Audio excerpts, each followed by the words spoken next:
Je ne vais pas te mentir, la plupart des gens ne changera pas. Ils continueront à attendre que le calendrier travaille pour eux, croyant qu'une motivation soudaine sera un jour suffisante pour réparer le désordre qu'ils portent à l'intérieur et à l'extérieur.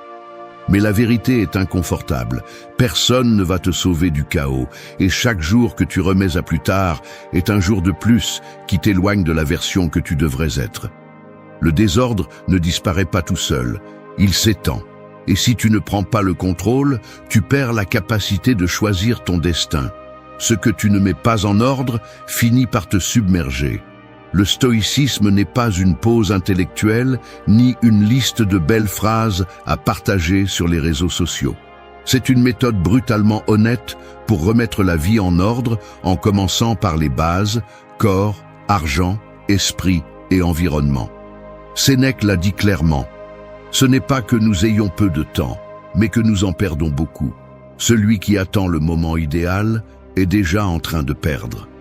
Il ne s'agit pas de théoriser, il s'agit d'appliquer, de nettoyer le terrain et de construire une structure, même si cela coûte, même si cela fait mal. Le véritable changement est silencieux, il n'a pas besoin de témoins, juste de discipline. Si tu veux arriver en 2026, en étant méconnaissable par rapport à ton moi actuel, tu vas devoir te débarrasser du fardeau, construire des routines solides et protéger tes limites comme si ta vie en dépendait, car au fond, elle en dépend. Parle moins, fais plus, parce que seuls ceux qui agissent transforment. Ici, tu commences à cesser d'être un spectateur. 1. Organise d'abord ton corps et tes finances. La réalité est plus dure que ce que tu veux admettre. Tant que tu continues à justifier le désordre dans ton corps et dans tes finances, toute idée de changement n'est qu'une fantaisie confortable, un réconfort pour ne pas te sentir trop perdu. Personne ne devient quelqu'un de fort ni structuré en traînant avec la fatigue, la mauvaise alimentation et le compte à découvert.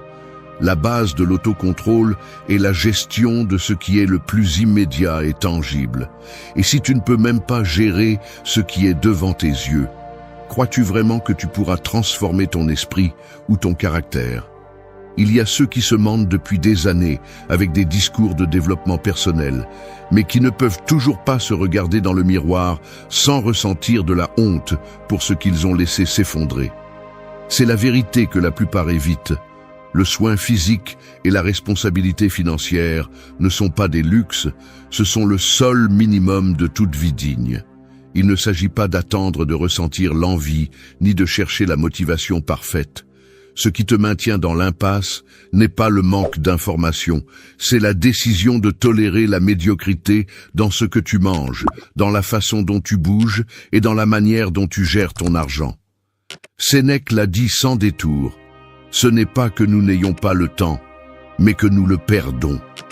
Il en va de même pour la santé et l'argent. Ce n'est pas que tu ne peux pas, c'est que tu remets à plus tard parce que tu t'es entraîné à tolérer l'inconfort jusqu'à ce qu'il devienne une partie de ton identité. Il y a une dette invisible qui ne fait que croître, la dette envers ton propre corps qui te facture chaque jour où tu te lèves sans énergie, et la dette envers ton avenir, qui paiera les intérêts de tes dépenses impulsives et irresponsables. Il n'y a pas d'excuse valable. Ni la génétique, ni l'enfance, ni la situation économique ne justifient l'abandon volontaire. Beaucoup utilisent l'argument du bien-être émotionnel pour s'auto-tromper et vivre dans le confort du désordre. Mais la véritable paix mentale commence lorsque tu démontres, par des actes, que tu peux gouverner l'essentiel. Musonius Rufus enseignait que la vertu se pratique dans le quotidien, et il n'y a pas de vertu à se laisser aller. Réparer ton corps signifie s'entraîner chaque jour, même si cela fait mal, mettre des limites à ce que tu manges, et faire du repos une véritable priorité, pas une récompense que tu te donnes seulement lorsque tu te sens épuisé. Réparer tes finances, c'est arrêter d'acheter sur un coup de tête, analyser chaque dépense comme si c'était un investissement dans ta liberté, et mettre de côté la peur de regarder ton propre relevé de compte. Tu veux un changement ? Commence là où il n'y a pas de place pour les excuses, ce que tu manges, comment tu dors, combien tu bouges et comment tu gères chaque centime. Sans cela, tout le reste n'est que décoration. Personne ne construit un esprit fort sur un corps faible et une économie brisée. La discipline ne se négocie pas, elle s'entraîne. L'ordre ne se promet pas, il s'exécute. À la fin, seuls ceux qui osent affronter le plus basique finissent par transformer l'essentiel. Tu ne peux pas ordonner ta vie si ton corps et ton portefeuille sont un chaos. Le premier filtre de la véritable transformation est celui-ci. Prends en charge la base ou accepte que tout le reste ne sera qu'une façade. Garde ton esprit propre et stable. Tu te lèves et avant même de poser un pied par terre, ton esprit est déjà saturé. Tu penses au travail, à ce que tu n'as pas fait hier, à la discussion en attente, aux messages auxquels tu évites de répondre. Le téléphone vibre et l'avalanche de tâches, d'opinions et d'urgences des autres te traverse même avant que tu aies pris ton petit déjeuner. C'est ainsi que commence la journée pour la plupart, avec la tête envahie, sans une seconde de clarté ni d'espace personnel. Tu t'adaptes rapidement à cet état, presque sans t'en rendre compte. Tu acceptes le désordre mental comme s'il faisait partie inévitable de la vie adulte. Mais ce que tu normalises devient invisible, et quand ton esprit se remplit de déchets émotionnels, de comparaisons, d'attentes imposées de l'extérieur, tu perds la capacité de distinguer ce qui compte vraiment de ce qui ne fait que prendre de la place et te fatigue.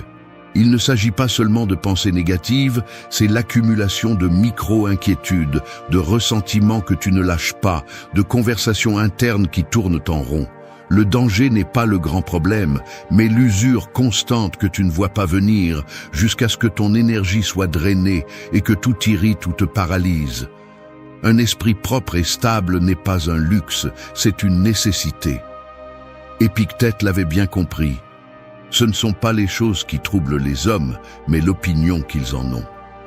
La plupart des gens vivent piégés dans des interprétations automatiques, croyant que leurs pensées sont des faits et que leurs émotions sont des vérités absolues. Le mécanisme est simple mais mortel. Tu alimentes l'anxiété chaque fois que tu laisses entrer n'importe quel stimulus externe sans filtre. Tu renforces l'insécurité chaque fois que tu te compares à des vies d'autrui retouchées pour paraître parfaites. Tu te sabotes chaque fois que tu répètes l'histoire de tes manques comme si c'était un destin écrit. Maintenir l'esprit propre n'est pas une question de pensée positive, mais de surveiller ce que tu laisses entrer et de ne pas devenir l'otage de ton propre dialogue interne. Certains se cachent derrière l'hyperactivité mentale pour ne pas affronter le vide. D'autres s'anesthésient avec des distractions, croyant ainsi éviter le malaise. Mais l'esprit ne s'organise pas tout seul. Il nécessite de la discipline, tout comme n'importe quel muscle que l'on souhaite renforcer. Si tu ne nettoies pas ce que tu penses, tu vis en interprétant le présent à travers les résidus du passé et la peur de l'avenir. Tu ne peux pas contrôler les faits externes, mais tu peux entraîner la façon dont tu réagis et réponds. Il ne s'agit pas de nier ce que tu ressens, mais de ne pas laisser cela décider à ta place.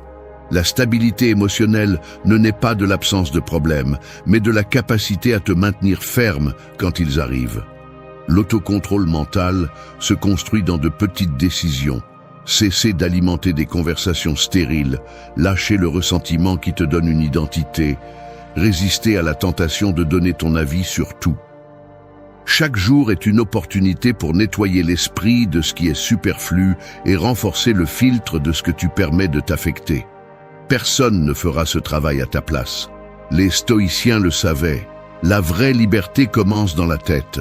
Si tu n'es pas capable de gouverner ton monde intérieur, tu seras toujours victime de ce qui se passe à l'extérieur. La discipline mentale est une résistance silencieuse. Une pensée n'est pas un ordre. L'esprit stable ne se donne pas, il s'entraîne. 3. Agis davantage, parle beaucoup moins. Je confesse quelque chose d'inconfortable. Une partie de moi a toujours ressenti une sorte de soulagement pervers en parlant de mes projets, de mes objectifs, de ce que je vais faire. Comme si en le disant à voix haute, j'avais déjà fait un pas en avant. Comme si la simple déclaration était un signe que le changement était en route. Mais la vérité est brutale. La grande majorité du temps, parler devient un piège déguisé en avancée. Le cerveau se trompe, ressent la récompense anticipée de l'approbation, de la compréhension ou même de l'admiration des autres. Et alors, l'urgence d'agir se dissout. Le résultat est prévisible. Des idées qui ne dépassent pas le stade de l'ébauche, des projets qui restent des mots élégants et des promesses qui ne servent qu'à alimenter le personnage que tu cherches à montrer au monde. Chaque fois que tu tombes dans cette dynamique, tu renforces un schéma. Plus de discours, moins d'action, plus de justification, moins de résultats. Ce que tu n'exécutes pas n'existe pas.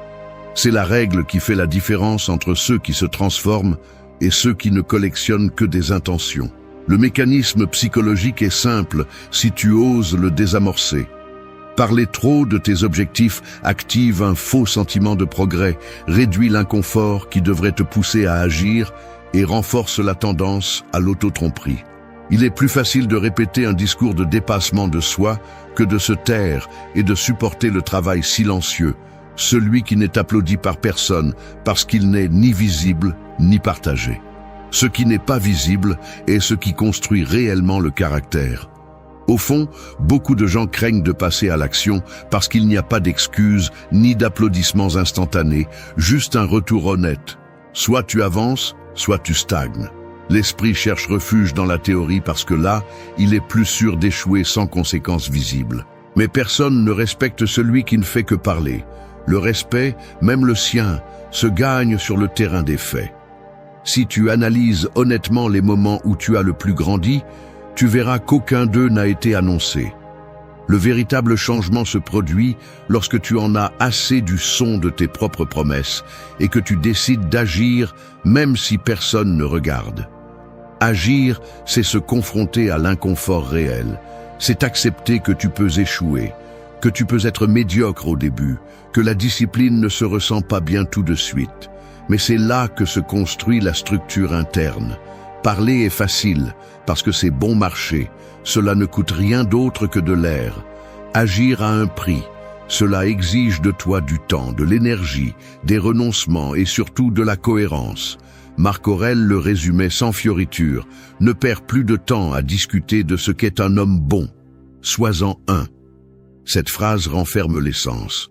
Le monde est saturé d'opinions et pauvre en exemples. Si tu veux que ta vie change avant 2026, le premier pas est drastique. Réduis au minimum l'exposition verbale de tes plans. Non pas parce qu'ils sont secrets, mais parce que tu as besoin de cesser de t'anesthésier avec l'illusion que parler équivaut à avancer. Parler moins est un filtre d'engagement. Cela t'oblige à rendre des comptes uniquement à tes propres résultats. L'action silencieuse est celle qui transforme réellement. Le reste n'est que bruit pour la galerie. Personne ne devient méconnaissable par ce qu'il dit, seulement par ce qu'il soutient par des faits. Tais-toi et fais-le. C'est la ligne entre celui qui évolue et celui qui reste à répéter des versions améliorées de ses vieilles excuses. 4. Laisse aller ce qui ne te propulse plus. Un tiroir rempli d'objets inutiles, des reçus qui ne servent plus, des câbles d'appareils que tu as jetés il y a des années, de petits morceaux cassés que tu as gardés au cas où et qui ne font que prendre de la place. Chaque fois que tu essaies de chercher quelque chose d'important, tes mains se heurtent à cette accumulation silencieuse. Il en va de même dans la vie.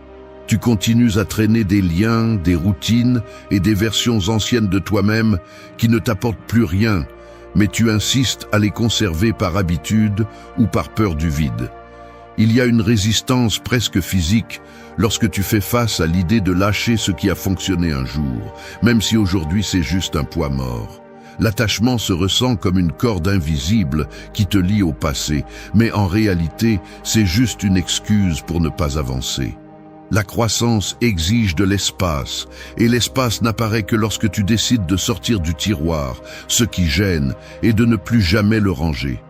Fais attention aux gestes inconscients, le message auquel tu réponds par obligation, la réunion que tu acceptes même si elle te draine, le vêtement que tu ne portes plus, mais que tu gardes au cas où tu perds du poids, la conversation usée que tu répètes avec quelqu'un qui te mène toujours au même point mort. Ces petites actions quotidiennes, accumulées, te maintiennent attaché à ce qui ne te propulse plus. L'habitude est confortable, mais le confort ne construit rien de solide. Si tu veux vraiment changer, il ne suffit pas d'ajouter de nouvelles routines ou d'apprendre de nouvelles théories. Tu dois nettoyer le fond, te débarrasser de ce qui prend de la place, même si cela implique de l'inconfort ou un deuil temporaire. Le détachement réel n'est ni indifférence ni froideur. C'est une forme de respect pour ton temps et ton énergie. L'erreur la plus courante est de confondre loyauté et stagnation. Le stoïcisme n'a jamais proposé de supporter ce qui t'ancre juste par peur de paraître inconstant. Sénèque l'a dit clairement. Il n'y a pas de vent favorable pour celui qui ne sait pas vers quel port il se dirige. Si ton quotidien est rempli de ce qui ne compte plus, tu n'auras jamais la clarté nécessaire pour savoir où tu veux aller. Lâcher prise fait mal, mais rester te coûte la vie que tu pourrais être en train de construire. La discipline de lâcher prise n'est pas un acte dramatique. C'est une série de petites décisions, presque invisibles, qui te redonnent le contrôle. Tu cesses de répondre à des messages inutiles. Tu dis non sans te sentir coupable. Tu te permets de clore des cycles sans le rituel du regret. C'est ainsi que l'on entraîne la liberté intérieure. On se libère dans l'action, pas dans l'intention. Tout ce qui a bien commencé ne mérite pas de rester pour toujours. Il y a des relations qui n'ont de sens que dans certains chapitres, des habitudes qui étaient utiles mais qui sont maintenant des chaînes, des objectifs anciens qui ne te représentent plus. L'attachement est l'ennemi silencieux du progrès. Si tu n'oses pas vider le tiroir, chaque tentative de changement ne sera qu'une accumulation sur accumulation, jusqu'à ce que le poids te paralyse. Choisis ce qui te propulse, laisse le reste derrière. Sans espace, il n'y a pas d'avancée. La phrase est simple et brutale. Ce que tu ne lâches pas te retient. Personne n'évolue en portant ce qui a déjà terminé sa fonction. La véritable force ne réside pas dans le fait de tout supporter, mais dans le savoir quand laisser aller. 5. Défends tes limites et protège-les sans excuse. Tu n'as pas le droit de te plaindre de ton épuisement si tu n'as jamais protégé tes propres limites. Chaque fois que tu cèdes par peur de déranger, tu offres une partie de ton énergie en échange de rien. C'est ainsi que l'épuisement devient ton état naturel, parce que tu as ouvert la porte à tout ce qui te draine et à tous ceux qui ne savent que demander, mais ne rendent jamais. Personne ne respectera tes frontières si tu les piétines toi-même, si tu es le premier à les trahir. La vie ne te demandera pas la permission de t'envahir. C'est pourquoi tes limites doivent être non négociables, pas un doux désir ni une suggestion déguisée en politesse. Arrête d'attendre que ton environnement comprenne comment tu te sens ou combien tu peux tolérer. Le monde ne s'arrête pas pour prendre soin de toi. Cette tâche t'incombe uniquement. Le plus facile est de justifier le manque de limites avec des phrases comme « je ne veux pas être égoïste » ou « c'est pour éviter les conflits ». Mensonge. C'est une faiblesse camouflée sous de bonnes intentions. Le prix à payer pour ne déranger personne est de vivre mal à l'aise avec soi-même. Chaque fois que tu dis oui alors que tu voulais dire non, tu t'abandonnes un peu plus. Chaque fois que tu permets un manque de respect, une invasion de ton temps, une demande absurde sur ton énergie, tu envoies un seul message. Tes besoins valent moins que ceux des autres. Ce n'est pas de l'altruisme, c'est de la peur du rejet. Et cette peur, si tu ne la coupes pas à la racine, te transforme en otage de la volonté d'autrui. Il n'y a pas d'autodiscipline sans limite claire. Il n'y a pas de paix mentale si ta journée dépend de l'agenda des autres. Sénèque l'a dit sans pitié. Celui qui plaît toujours aux autres finit par se mépriser lui-même. La réalité est que personne ne t'admirera pour te consumer jusqu'à l'épuisement. Ils apprendront seulement à exiger plus, à consommer jusqu'à ce qu'il ne reste rien. C'est pourquoi, trace tes lignes et rends-les visibles, non pas comme une menace, mais comme une déclaration de ta valeur. Ton temps n'est pas infini, ton énergie non plus. Tu n'as pas à donner d'explications éternelles, ni à demander pardon pour te protéger. Les gens forts ne demandent pas la permission de prendre soin d'eux-mêmes. Ils établissent les termes et les maintiennent, même si cela signifie perdre la sympathie de ceux qui savaient seulement profiter de leur permissivité. Si tu as du mal à poser des limites, ce n'est pas par manque de capacité, c'est par manque de courage pour supporter l'inconfort temporaire que cela implique de décevoir ceux qui bénéficiaient de ta complaisance. Tu préfères l'épuisement chronique à l'inconfort ponctuel. Mais ainsi, il n'y aura jamais de respect ni de transformation. Personne n'évolue en étant un paillasson. La vie ne récompense pas la soumission, elle récompense l'intégrité. Limite que tu ne défends pas, limite qui disparaît. Et quand tu les perds tous, ce qui suit, c'est le ressentiment, la frustration et le vide. Ne demande pas de compréhension si tu n'as pas eu la force de dire stop. Le respect de soi est une frontière sacrée. Si tu la franchis une fois, tu la franchiras toujours. Décide une bonne fois pour toutes. Veux-tu la paix des autres ou ta propre dignité? Deviens inconfortable si nécessaire. Personne ne se souvient de ceux qui n'ont jamais osé dire non. 6. Construisez des routines. Ne dépendez pas de la motivation. Dépendre de la motivation est un piège qui vous maintient faible. Si chaque jour vous vous levez en espérant ressentir cet élan presque magique qui résout tout, vous resterez exactement là où vous êtes. La motivation est volatile, elle apparaît et disparaît sans prévenir, et si votre vie dépend de ce combustible fragile, vous ne construirez jamais rien qui résiste à l'usure réelle.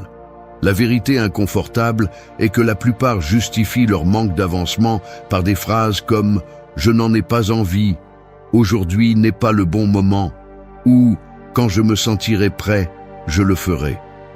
Mais personne ne se transforme en attendant de se sentir prêt. Ce qui distingue ceux qui changent de ceux qui restent les mêmes, ce n'est pas l'étincelle d'un jour, mais la structure quotidienne qui se maintient même lorsque tout coûte le double. Vous êtes le résultat des répétitions, pas des enthousiasmes passagers. Si votre seule source de mouvement est l'émotion du moment, votre vie sera une montagne russe sans contrôle ni direction. Il est facile de tomber dans l'illusion que vous devez vous sentir inspiré avant d'agir. Le mécanisme interne est subtil mais dévastateur. Vous confondez le désir de changement avec la capacité réelle de soutenir des actions inconfortables. Vous vous convainquez qu'un jour, vous vous réveillerez avec une clarté parfaite et une énergie illimitée. Mais l'expérience prouve le contraire. Les jours lourds arrivent, les excuses se multiplient, et s'il n'y a pas de routine solide, vous finissez toujours par revenir au point de départ. L'auto-illusion ici est profonde. Vous croyez que vous pouvez négocier avec vous-même, que demain sera différent, mais chaque fois que vous procrastinez, vous renforcez l'habitude de l'inertie. La volonté est limitée. Ce qui vous sauve, c'est la structure, pas l'improvisation émotionnelle. Construire des routines est en essence une déclaration silencieuse de qui vous voulez être sans dépendre de comment vous vous sentez. La routine n'est pas une prison, c'est l'architecture invisible qui vous permet d'avancer lorsque votre esprit joue contre vous. La discipline quotidienne coupe la conversation interne qui cherche des excuses et vous apprend à agir même lorsque l'envie n'est pas présente. Faites ce que vous devez, pas ce qui vous plaît, répétaient les stoïciens, car ils comprenaient que la liberté ne réside pas dans le fait de suivre chaque impulsion, mais dans la capacité à maintenir ce qui est important même lorsque la motivation est partie. C'est ici que beaucoup échouent. Ils s'attendent à se sentir différents pour commencer, alors qu'en réalité le changement apparaît après avoir soutenu l'inconfort, encore et encore. Une routine bien construite est un bouclier contre l'auto-illusion. Il ne s'agit pas de concevoir des horaires rigides par obsession, mais de créer un cadre qui vous rappelle chaque jour quelles sont vos priorités et à quoi ressemble l'engagement réel. L'esprit cherche des raccourcis, il veut éviter l'effort soutenu. Mais chaque fois que vous cédez aux caprices du moment, vous perdez une bataille interne que personne d'autre ne voit. La transformation se produit dans la répétition. La clarté arrive après l'action, pas avant. Vous n'êtes pas vos émotions changeantes, vous êtes ce que vous répétez quand personne ne vous observe. La routine vous sauve du chaos. L'action quotidienne est votre refuge. Choisissez de construire des routines qui vous soutiennent dans les jours gris, car c'est là que le caractère se définit, pas dans les moments d'enthousiasme. Si vous n'avancez que lorsque c'est facile, vous n'irez jamais loin. Entraînez-vous à agir sans demander la permission à la motivation. C'est la base d'une vie véritablement transformée. 7. Choisissez la structure plutôt que les impulsions momentées. Vous vous asseyez devant l'ordinateur après une journée ordinaire, l'horloge indique une heure absurde pour rester éveillé, et pourtant, vous êtes là, naviguant entre des onglets ouverts qui ne mènent à rien, vérifiant encore une fois les réseaux sociaux, passant d'une tâche à l'autre sans en terminer aucune. Le dîner a été la première chose qui s'est présentée, l'entraînement a encore été reporté à demain, et la sensation d'avoir laissé des choses inachevées se mêle à une anxiété sourde qui ne disparaît jamais. Ce n'est pas un hasard. C'est le résultat direct de vivre soumis aux impulsions du moment, réagissant à chaque stimulus au lieu de décider avec clarté. Ainsi se construit une vie qui semble occupée mais qui, si vous la regardez de près, n'est remplie que de fragments disjoints et de décisions prises par inertie. La racine de ce désordre est simple, bien que difficile à admettre. La plupart des gens n'ont pas de structure réelle parce qu'ils craignent de se sentir piégés, comme si établir des limites et des horaires était une renonciation à la liberté. Alors qu'en réalité, c'est le contraire. L'impulsion immédiate vous procure un plaisir fugace et, en retour, vous vole la possibilité d'avancer vers quelque chose de solide. La structure n'est pas un caprice d'obsédé, ni une prison pour les spontanés. C'est la seule base qui vous permet de résister à l'usure des jours et de vous soutenir lorsque votre énergie et votre volonté fléchissent. Si vous vous laissez porter uniquement par ce qui vous plaît maintenant, vous devenez esclave des émotions changeantes et votre vie se fragmente. En choisissant la structure, vous choisissez la maîtrise de soi. Vous décidez quand, comment et pourquoi vous agissez, et vous ne laissez pas l'impulsion tracer le chemin à chaque fois. Le mécanisme qui vous piège est prévisible. Manque de clarté dans les priorités, absence de limite dans le temps, un agenda qui n'est jamais respecté parce qu'il se remplit au fur et à mesure de ce que les autres attendent de vous ou de ce que votre esprit dispersé lance comme urgent. Le résultat est une vie qui se dilue dans des tâches mineures et des satisfactions instantanées, laissant toujours l'important pour plus tard. Vous vous convainquez que vous êtes flexible, mais en réalité, vous ne faites que reporter ce qui vous pèse le plus. Chaque jour où vous répétez ce cycle, vous renforcez dans votre cerveau le chemin du minimum effort et affaiblissez votre capacité à tenir des engagements réels. La discipline ne naît pas de l'inspiration, elle naît de la structure. Horaire clair, espace défini, priorité non négociable. C'est l'architecture invisible qui soutient ceux qui avancent vraiment. Pour transformer votre vie avant 2026, vous devez choisir le chemin inconfortable de la structure. La vraie liberté n'est pas de faire ce que vous voulez à chaque instant, mais d'avoir la force de faire ce que vous avez choisi, même si cela ne vous enthousiasme plus. Là réside la différence entre une vie dispersée et une vie construite. Personne ne devient méconnaissable par hasard, ni par des poussées de motivation. La transformation profonde se produit lorsque vous priorisez le système sur le caprice, la stratégie sur le désir momentané. Ce que vous répétez chaque jour vous définit, pas ce que vous rêvez lors de vos meilleures nuits. La structure est pouvoir sur vous-même. L'impulsion n'est que du bruit. Décidez laquelle vous voulez qui marque votre vie. 8. Applique des principes. Ne les admire pas seulement. Je confesse avoir ressenti une sorte de fierté intellectuelle en admirant des principes élevés, comme si le simple fait de comprendre une phrase puissante de Marc Aurèle ou de Sénèque me transformait en quelqu'un de différent. Je me suis surpris au milieu d'une conversation ou devant un livre souligné à me délecter de la pensée « c'est de l'or », tandis que la vie continuait d'être tout aussi désordonnée. Il y a une distance inconfortable entre la lucidité que l'on ressent en lisant sur l'autodiscipline et la réalité de ces gestes répétés. Tu laisses l'assiette sale sur la table, Tu ignores l'alarme qui t'invite à t'entraîner. Tu dépenses pour quelque chose dont tu n'as pas besoin et ensuite tu te justifies avec une citation stoïque comme si cela exonérait le manque d'action. La contradiction se ressent comme un poids silencieux, presque physique. Tu reconnais la valeur du principe, mais tu le laisses suspendu comme un ornement sur le mur mental, sans le ramener sur terre, où il est vraiment douloureux de l'appliquer. S'observer dans le quotidien est inconfortable. Tu remarques comment tu peux réciter le concept de contrôler ce qui dépend de toi. Mais face à la première frustration, le geste est de serrer les mâchoires, de lâcher une plainte et de chercher un soulagement immédiat dans n'importe quelle distraction.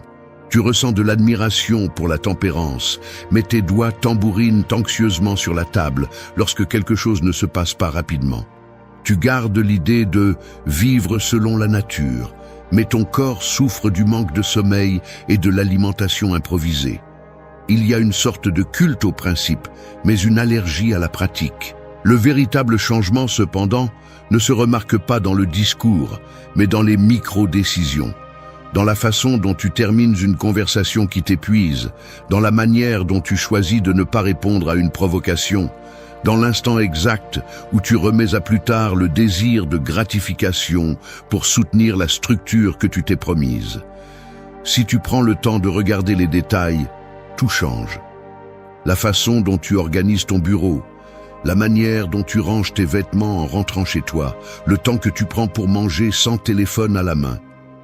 C'est là que se joue le respect d'un principe, non dans l'exaltation philosophique, ni dans l'admiration passive. La cohérence se mesure à ce que tu fais quand personne ne te regarde, dans les petits gestes qui, répétés, t'entraînent ou te brisent. Un principe non appliqué n'est qu'une décoration mentale. C'est la ligne iconique qui devrait te poursuivre chaque fois que tu ressens l'envie d'applaudir une idée sans l'intégrer dans ton agenda. La différence entre ceux qui changent réellement et ceux qui ne collectionnent que des phrases est brutalement visuelle. Certains ont des routines claires, des espaces propres, des relations ordonnées par des limites fermes et une fatigue qui a du sens. Les autres, une accumulation de théories, un chaos quotidien et une anxiété qui grandit à mesure qu'ils admirent ce qu'ils n'exécutent jamais. Il n'y a pas de transformation sans sueur, sans inconfort, sans ce tiraillement intérieur qui t'oblige à choisir le principe même si l'esprit demande un raccourci. L'admiration est un applaudissement bon marché, l'application est le véritable coup. Fais du principe une action, pas une médaille intellectuelle. Le pas que tu ne concrétises pas ne te transforme pas. Les valeurs ne valent que lorsqu'elles pèsent dans ta journée. 9. Fais du changement une habitude silencieuse. Étrangler une mauvaise habitude, c'est comme casser une clé rouillée que tu portes autour du cou depuis des années. Tu sais qu'elle pèse, tu sais qu'elle te limite, mais tu t'es tellement habitué à sa présence que ton corps et ton esprit l'ont déjà intégré dans ta posture, dans ta façon de marcher, dans les petits gestes de chaque jour. Changer, vraiment, c'est te forcer à arracher cette clé et à supporter le vide inconfortable qu'elle laisse, sans faire de bruit, sans demander au monde de t'applaudir pour l'avoir fait. Ici, il n'y a pas de place pour le spectacle de la transformation. Le véritable changement est celui que personne ne voit, celui que tu ne publies pas ni ne transformes en étendard. Il y a un piège dans le besoin de reconnaissance, dans cet élan enfantin de montrer chaque tentative d'amélioration comme si c'était une médaille. Cette théâtralité ne nourrit que l'ego, mais ne soutient aucune structure. Combien de fois as-tu annoncé que tu allais abandonner un vice, commencer une routine ou transformer ton environnement, juste pour abandonner en silence et ensuite chercher une excuse élégante qui te sauve du ridicule? Il est temps de cesser de chercher des témoins pour ton propre processus et de commencer à construire dans la solitude inconfortable où se forge la discipline. La plupart des gens ne changent jamais parce qu'ils ont besoin que les autres regardent, valident ou célèbrent chaque étape, comme si le progrès dépendait de la réaction des autres.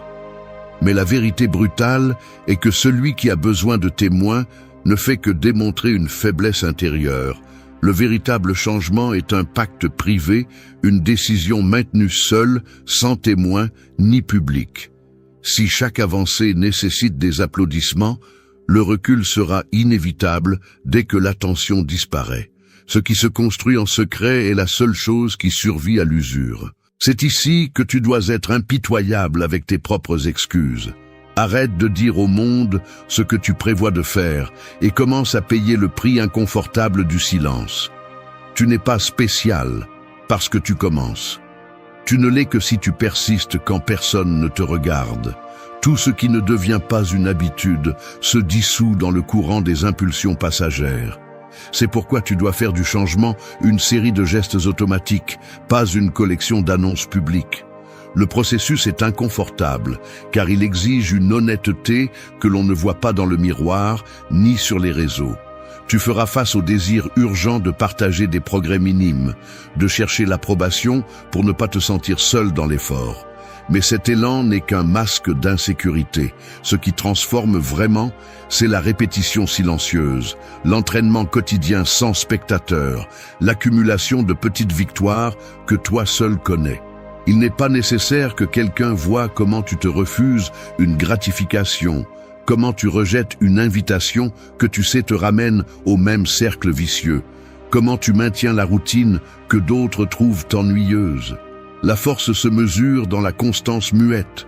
La discipline est ce que tu fais quand personne ne l'enregistre. Tout le reste est personnage, pas caractère. Ne crois pas que tu te sentiras bien tous les jours, ni que l'habitude deviendra facile par magie. Le changement solide est une usure soutenue, une usure que tu entraînes jusqu'à ce qu'elle cesse de faire mal. Chaque jour où tu choisis le chemin difficile en privé, tu soudes une structure interne résistante à l'échec public. Tu n'es pas ce que tu annonces, tu es ce que tu maintiens. Fais du changement une habitude silencieuse et laisse les résultats parler quand tu n'as plus d'intérêt à prouver quoi que ce soit. La véritable transformation ne crie pas, elle se remarque. N'explique pas ta discipline, exécute-la. Merci d'être resté jusqu'à la fin de la vidéo. Si vous avez tout vu, commentez « Je suis stoïcien » comme notre signe secret, indiquant que vous êtes un véritable apprenant du stoïcisme. N'oubliez pas de vous abonner et de liker la vidéo si elle vous a plu. Rendez-vous dans la prochaine vidéo et rappelez-vous, continuez à cultiver votre esprit stoïque. Est-ce que tu as parfois l'impression que la vie t'entraîne dans des directions que tu ne peux pas contrôler? Les choses ne se passent pas toujours comme nous le voudrions, et dans notre tentative de changer ce qui échappe à notre contrôle, nous nous épuisons et nous frustrons. Mais, et si je te disais que la clé pour trouver la véritable paix réside dans l'art de lâcher prise sur ce que tu ne peux pas changer?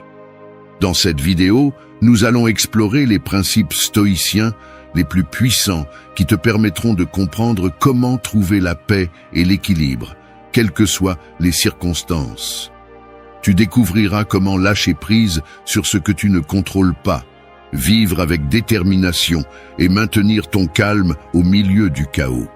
Ces principes te donneront une nouvelle perspective pour affronter les défis de la vie. Reste avec nous, car ce que tu vas apprendre aujourd'hui pourrait transformer ta façon de voir la vie. Fait numéro 1. Accepte la transformation comme partie du cycle naturel. T'es-tu déjà senti mal à l'aise face au changement, comme si chaque transformation dans ta vie te déstabilisait? Tu n'es pas seul. Cela arrive à tout le monde. Nous nous habituons à la routine et quand quelque chose change, la peur de l'inconnu apparaît. Mais si tu y réfléchis bien, le changement est la chose la plus naturelle qui soit. Regarde la nature, les arbres poussent, les saisons se transforment et tout continue de s'écouler sans jamais s'arrêter. Ce que la vie nous enseigne, c'est que la transformation est inévitable. Les stoïciens parlèrent beaucoup de cela. Ils nous disaient que la paix intérieure survient lorsque nous acceptons le changement au lieu de lui résister. Marc Aurèle disait « La vie est changement, l'univers est changement. Ce que nous sommes aujourd'hui ne sera plus le même demain. » Et voilà le point clé. Nous n'avons pas à lutter contre la transformation, mais à apprendre à y couler avec fluidité. Maintenant pense à toutes ces fois où tu t'es accroché à ce que les choses restent les mêmes, seulement pour te frustrer quand elles ont changé. Cela pourrait être un emploi, une relation, ou simplement une phase de ta vie que tu voulais maintenir. Mais qu'arriverait-il si, au lieu de résister au changement, tu l'acceptais comme une opportunité de grandir? Chaque transformation, aussi inconfortable soit-elle, nous donne la possibilité d'apprendre quelque chose de nouveau, de découvrir une partie de nous que nous ne connaissions pas. Imagine qu'en ce moment tu traverses un changement important. Cela pourrait être une rupture, un changement de carrière ou quelque chose d'aussi simple qu'une nouvelle étape de ta vie. Il est normal de ressentir de la peur ou de l'incertitude, mais je te pose cette question. Qu'est-ce que tu pourrais apprendre de cette situation si tu te permettais de l'accepter? Tu n'as pas besoin d'avoir toutes les réponses immédiatement, mais lorsque tu acceptes le changement comme une partie intégrante de la vie, tu commences à trouver du calme au milieu du chaos. Il y a quelque chose de puissant à se rappeler que le changement n'est pas une menace.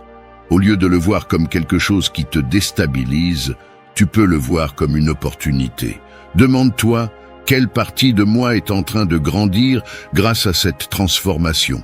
Avec le temps, tu te rendras compte qu'en acceptant ces cycles naturels, tu trouveras non seulement plus de paix, mais aussi une connexion plus profonde avec ce qui compte vraiment. Le changement n'est pas ton ennemi, il fait partie de ce qui te rend plus authentique et plus fort.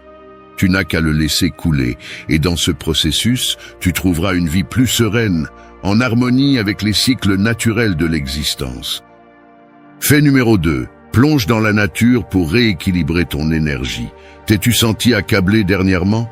Comme si la vie allait trop vite et que tout échappait à ton contrôle. Parfois, ce dont tu as vraiment besoin, ce n'est pas d'en faire plus, mais de t'arrêter, de respirer et de te reconnecter. Et il n'y a pas de meilleur endroit pour cela que dans la nature. Nous oublions souvent que nous en faisons partie, et quand nous nous en éloignons, nous perdons aussi une partie de notre propre énergie. Les stoïciens, ainsi que de nombreuses philosophies spirituelles, nous rappellent l'importance de revenir à l'essentiel, au naturel. Sénèque disait « La nature ne se presse pas, et pourtant tout est accompli ». Et il a raison. Dans la nature, il n'y a ni précipitation ni pression, tout se déroule à son propre rythme. Se plonger dans la nature est un rappel que nous avons également besoin de retrouver ce rythme plus calme, plus connecté. Pense à ces jours où tu ressens que tout va trop vite. Peut-être est-ce le moment parfait pour déconnecter un peu. Sortir, respirer de l'air frais, marcher parmi les arbres ou t'asseoir près de l'eau. Demande-toi, quand as-tu pris le temps pour la dernière fois de te déconnecter du bruit et de te reconnecter à la terre?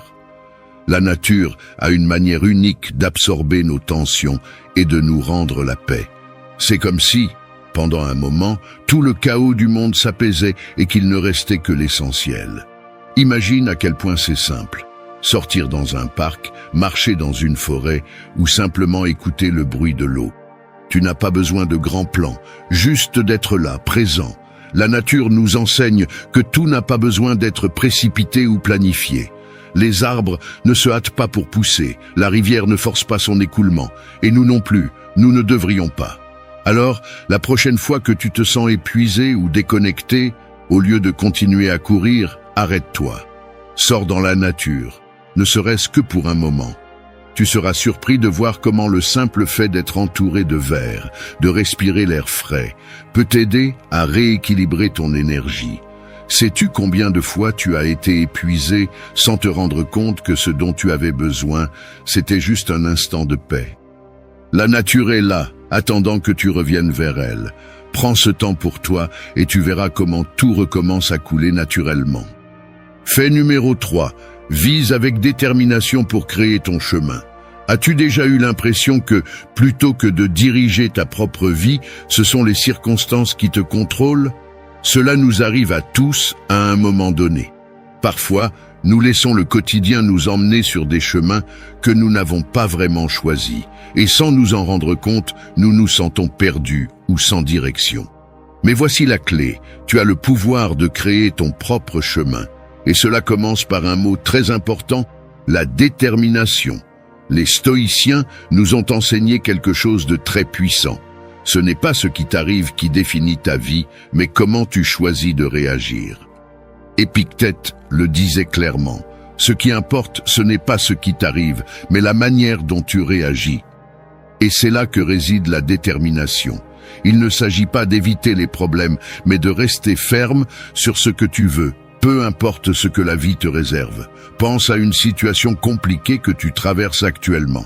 Cela peut concerner ton travail, une relation ou un projet personnel. Il est facile de se sentir démuni, mais je te pose cette question. Es-tu en train de laisser cette situation te contrôler ou es-tu déterminé à avancer à ta manière? Avoir de la détermination ne signifie pas que le chemin sera facile, mais cela veut dire que chaque pas que tu fais te rapproche de ce que tu veux vraiment. Vivre avec détermination, c'est savoir exactement ce que tu désires et ne pas laisser les obstacles te détourner de ton objectif. Il ne s'agit pas d'être inflexible, mais d'avoir cette conviction que, quoi qu'il arrive, tu continues à avancer.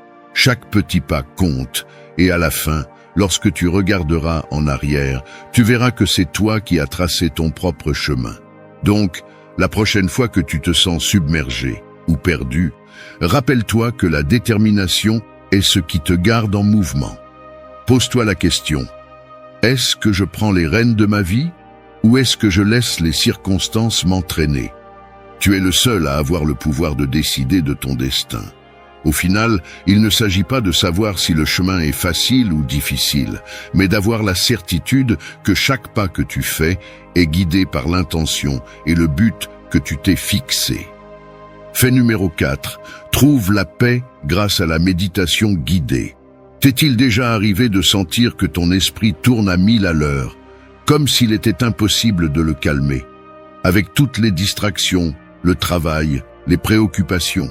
Parfois, on a l'impression que notre tête ne peut pas prendre un moment de repos. Mais, et si je te disais qu'il existe une manière simple de retrouver du calme au milieu de tout ça? Cela s'appelle la méditation guidée. La méditation n'est pas simplement arrêter de penser. Il s'agit plutôt de guider ton esprit vers un endroit de calme et de concentration. C'est un peu comme avoir un GPS interne qui t'emmène vers un espace de tranquillité, même lorsque tout semble hors de contrôle. Les stoïciens parlaient déjà de quelque chose de similaire.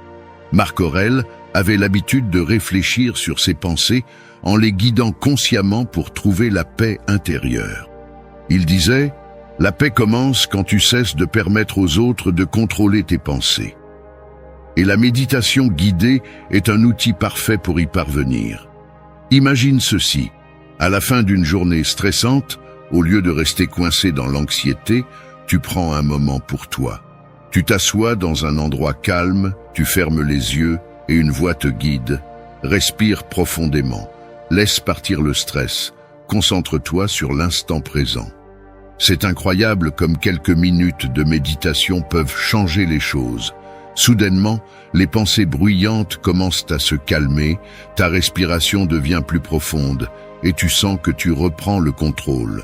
Et le mieux, c'est que tu n'as pas besoin d'être un expert pour commencer. Tu peux chercher une méditation guidée sur ton téléphone ou simplement te guider toi-même avec des mots doux. L'essentiel, c'est de prendre ce moment pour toi, de te reconnecter et de recharger ton énergie. Alors, la prochaine fois que tu te sens submergé, pose-toi cette question. Et si je prenais 5 minutes pour méditer? Je te garantis que ces quelques minutes peuvent faire toute la différence.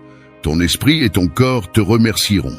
La paix que tu cherches est déjà en toi, et la méditation guidée est la clé pour la trouver. Fait numéro 5, contrôle ta respiration pour trouver la sérénité. T'es-tu déjà rendu compte que, lorsque nous sommes stressés ou anxieux, notre respiration s'accélère? Parfois, on ne le remarque même pas, mais la manière dont nous respirons est directement liée à la façon dont nous nous sentons. La bonne nouvelle, c'est que, même si nous ne pouvons pas toujours contrôler ce qui se passe autour de nous, nous pouvons contrôler notre respiration, et cela change tout. Lorsque tu apprends à contrôler ta respiration, tu peux trouver du calme au milieu du chaos. Les stoïciens le savaient très bien, même s'ils ne parlaient pas précisément de technique de respiration. Pour eux, la clé résidait dans le fait de garder le contrôle sur ce que nous pouvons maîtriser, et notre respiration est l'un de ces éléments. Lorsque tout semble aller trop vite autour de toi, ta respiration peut devenir ton ancre, ton moyen de revenir au présent. Imagine que tu es au milieu d'une situation stressante, le travail, les problèmes quotidiens, les 1000 pensées qui te submergent. Tout semble écrasant. Mais à ce moment-là, tu fais une pause. Tu inspires profondément par le nez, puis tu expires lentement par la bouche. Et soudain, les choses commencent à se calmer, au moins en toi. Ce n'est pas de la magie, c'est de la biologie. Contrôler ta respiration aide à activer ton système nerveux parasympathique, celui qui est responsable de la relaxation. Et tu n'as besoin que de quelques minutes. Tu n'as pas besoin d'être un expert. Tu peux commencer par quelque chose de simple.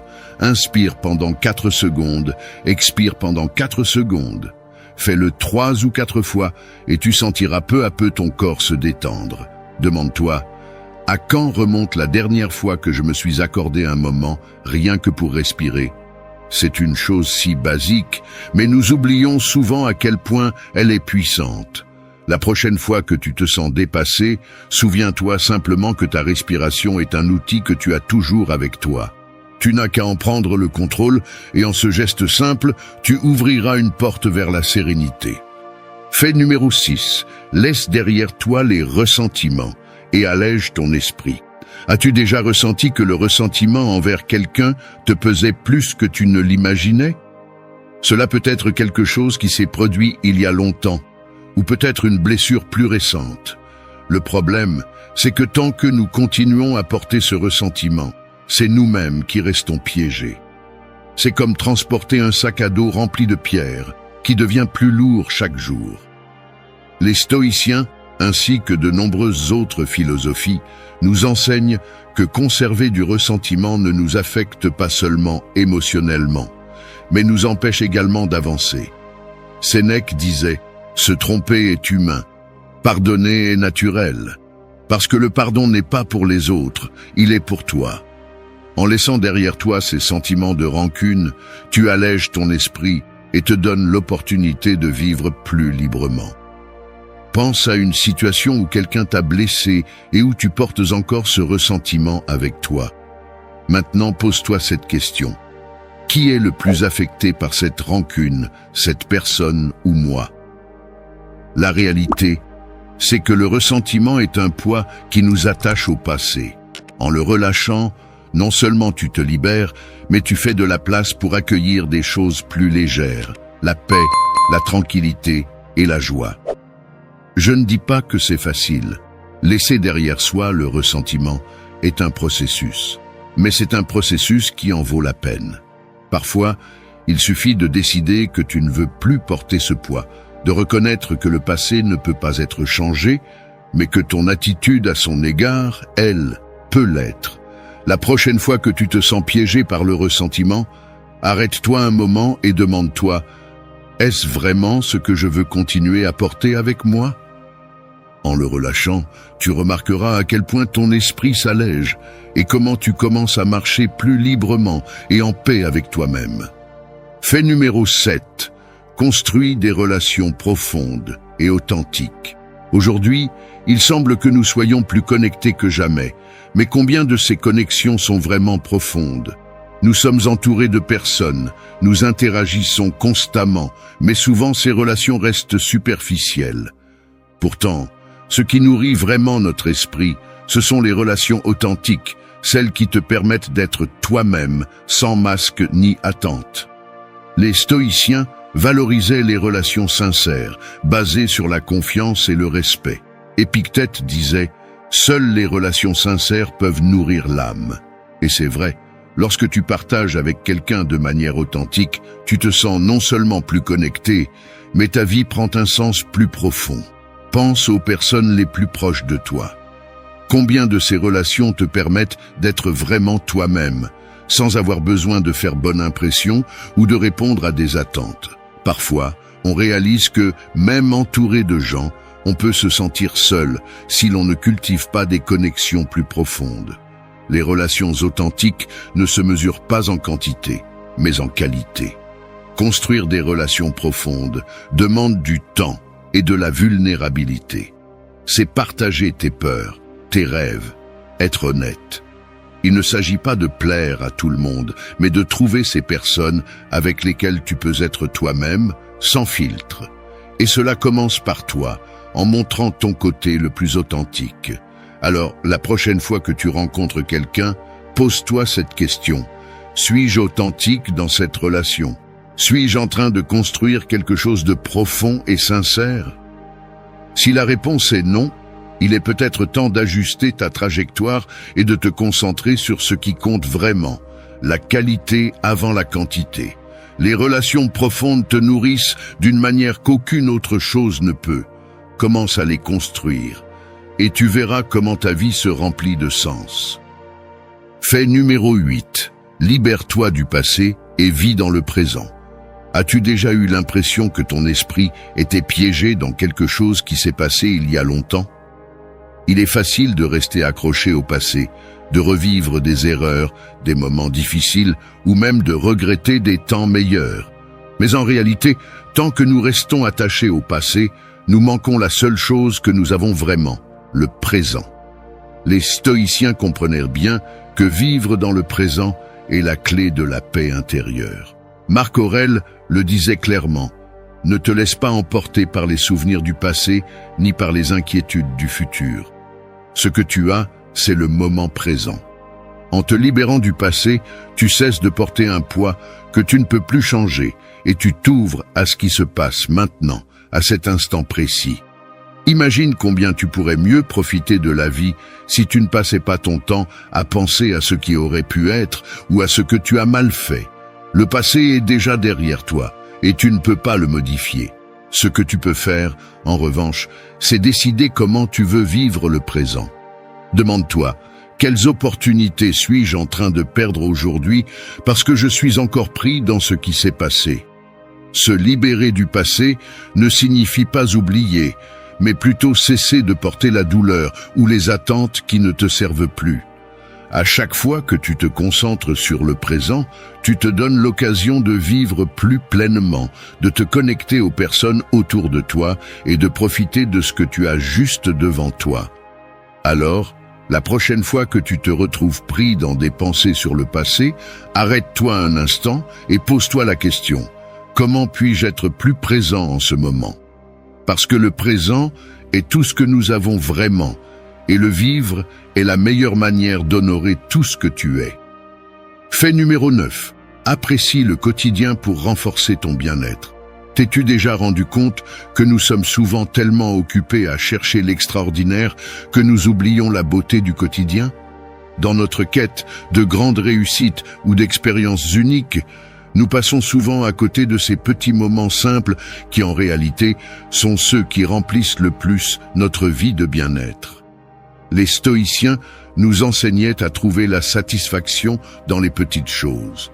Marc Aurèle disait « Tu n'as besoin de rien d'autre que ce que la vie t'offre déjà, ici et maintenant, dans le quotidien. » Car c'est dans ces moments simples, dans les choses les plus ordinaires, que l'on trouve la paix et la véritable satisfaction.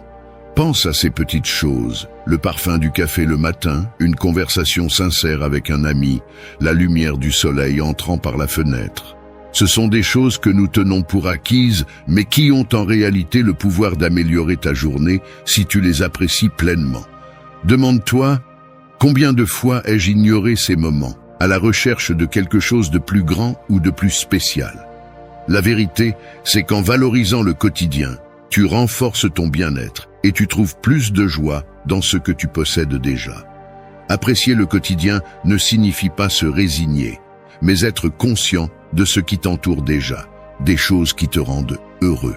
La prochaine fois que tu te sens accablé ou découragé, prends un moment pour observer ce que tu as dans ta journée.